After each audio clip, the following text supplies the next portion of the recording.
Namaku Amanda. Hidupku dikelilingi angka dan target sejak aku menjadi manajer di sebuah perusahaan multinasional. Namun, siapa sangka perjalanan kecil ke desa terpencil demi proyek sosial kantorku malah mengubah semuanya. Aku datang ke desa. Itu tanpa ekspektasi. Jalan tanah yang berlumpur, sinyal ponsel yang terputus-putus, dan suara ayam berkokok pagi-pagi benar membuatku nyaris menyerah. Sampai akhirnya aku melihatnya. Seorang pria muda dengan kaos putih sederhana mendorong gerobak. Tahu, sambil tersenyum kepada setiap ibu-ibu yang lewat. Ada sesuatu dari cara dia berbicara tulus, ringan, tanpa beban. Aku hanya berniat membeli tahu, tapi justru yang aku dapat adalah tatapan mata yang membekas. "Namanya siapa, Mbak?" tanyanya. Setelah aku memesan dengan kaku. "Amanda?" jawabku. "Canggung, nama saya Randy. Kalau Mbak masih di sini besok pagi, cobain tahu saya yang baru digoreng ya." Senyumnya, entah kenapa. Hengit sekali hari-hari berikutnya, aku makin sering melewati jalan itu. Alasanku selalu ada. Meninjau lokasi, bertemu warga, evaluasi data. Tapi, aku tahu itu bohong.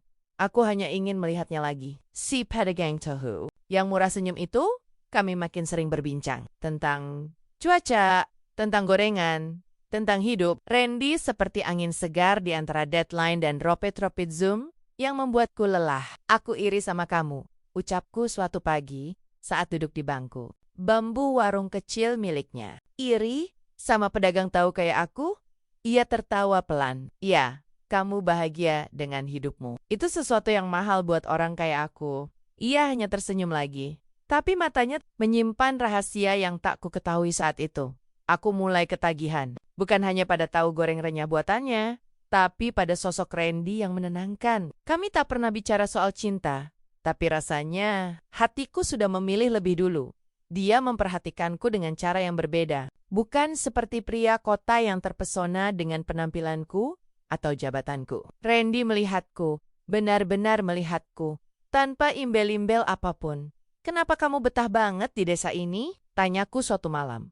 Saat kami duduk di pinggir jalan setelah gerobaknya ditutup, "Karena di sini nggak ada yang peduli kamu siapa. Yang penting kamu baik, kamu kerja, kamu jujur." Aku mengangguk pelan. "Kalau suatu hari aku balik ke kota, kamu bakal lupa aku ya?" Dia menoleh.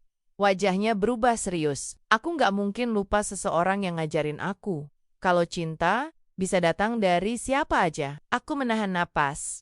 Hari-hari berikutnya, aku makin yakin aku jatuh cinta. Tapi Randy seperti membangun tembok. Kadang hengget, kadang dingin, kadang dekat, kadang hilang. Dan benar saja, beberapa hari kemudian, dia benar-benar menghilang. Aku mencarinya ke warung, ke rumah warga, ke pasar. Tak ada yang tahu. Rasanya seperti dihantam badai, seolah semua rasa yang kupupuk sia-sia. Aku tak menyerah.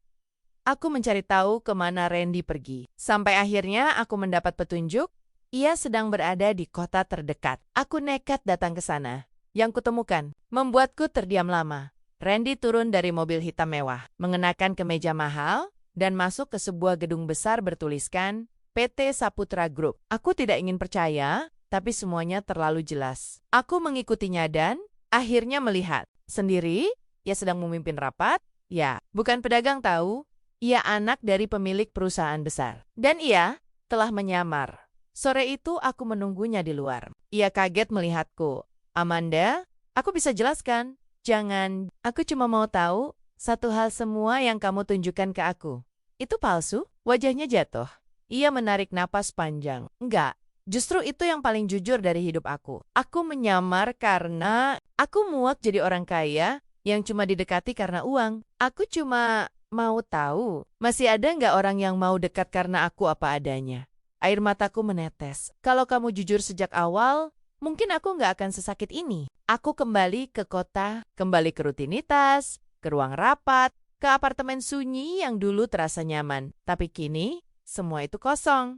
Randy tak menghubungiku, dan aku pun tak mencari dia. Namun hati tak bisa dibohongi. Aku merindukannya. Bukan sebagai anak pengusaha, tapi sebagai Randy yang suka dorong gerobak, yang membuat tahu dengan cinta, yang tertawa di warung bambu sambil minum teh manis, hingga suatu pagi, Aku melihat gerobak tahu di depan kantorku. Aku menoleh, dan di sana dia berdiri. Dengan senyum yang sama, aku tahu kamu bisa pilih hidup apapun, tapi kalau kamu masih punya ruang buat aku nggak akan bohong lagi. Aku menatap matanya. Ada kejujuran di sana yang tak bisa dibeli. Aku tersenyum. Mungkin kita bisa mulai lagi, tapi kali ini tanpa topeng.